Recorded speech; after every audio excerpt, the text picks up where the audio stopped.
पुण्यातील नरसापूरमध्ये झालेल्या अत्याचाराची घटना ताजी असतानाच आता पुण्यातून पुन्हा एकदा माणुसकीला काळिमा फासणारी घटना समोर आली। पर्वती परिसरात एका 70 वर्षीय व्यक्तीने आपल्या सख्या नातीवर लैंगिक अत्याचार केल्याचा धक्कादायक प्रकार उघडकीस आला।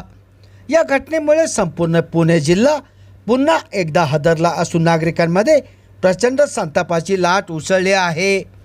मिळालेल्या माहितीनुसार पीडित मुलीची आई मोलमजुरीचे काम करते।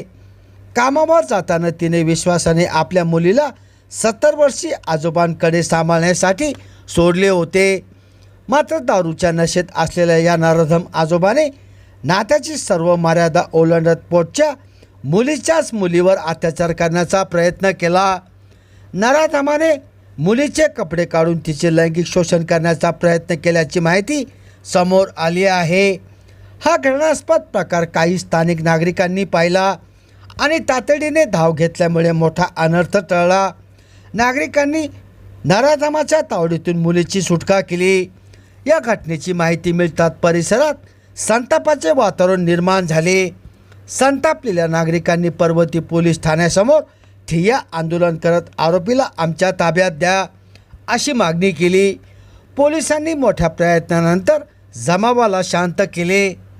पर्वती पोलिसांनी या प्रकरणाची गंभीर दखल घेत 70 वर्षीय नराधम आजोबाला बेड्या ठोकल्या आहेत। आरोपीवर पोस्को कायद्याअंतर्गत गुन्हा दाखल करण्यात आला असून रात्री उशिरा ही कारवाई पूर्ण करण्यात आली।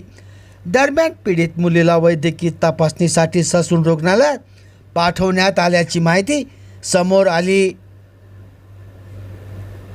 संभाजीनगर समाचार न्यूज चॅनलसाठी सुनील टाक।